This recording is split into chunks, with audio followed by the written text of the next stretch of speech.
All right, have you ever just came up with an ideal and you be like, this is my ideal, I thought about this is crazy. And then like a week later, somebody thinking the same thing or saying the same thing, you see somebody doing the exact same thing. It's a science behind it, a collective consciousness behind it. Let me explain. Check this out. All right, this book right here is called The Ancient Secret of the Flower of Life. I'm not gonna slaughter this name, but let me try it.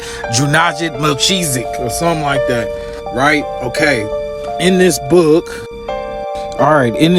they did this thing called the 100. This is called the 100 monkey theory. It says on the island of Kashima, Japan, they had a wild colony of monkeys. They were providing them with sweet potatoes dropped in sand. The monkeys liked the sweet potatoes, but not the sand and dirt. An 18-month-old female they named Emo found she could solve the problem by washing the potatoes. She taught this trick to her mother. Her playmates also learned this new way and then taught their mothers too. Soon all the young monkeys washed their sweet potatoes, but only the adults who imitated their children learned this behavior.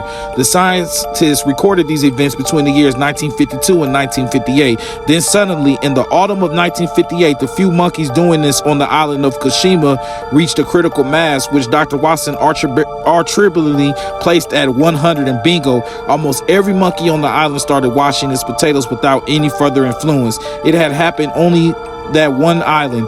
They probably would have figured there was some form of communication and looked for it, but simultaneously the monkeys on the surrounding islands also started washing their potatoes.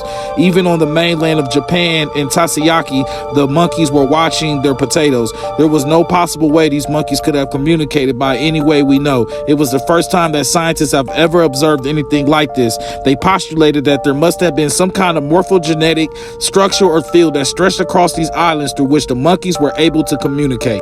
Y'all, do y'all get what they just said? They said at first the only way that the monkeys could learn about the potato thing was the kids had to teach the mother monkeys. But by the end of the 1958, every monkey on the island knew how to wash their potatoes off. And then after that, they was like, okay, that's cool. They must have just talked to each other about it. But then they went to all the surrounding islands and found out that monkeys that wasn't washing their potatoes off at first now was washing their potatoes off, which shows that there's some type of collective consciousness of ideas.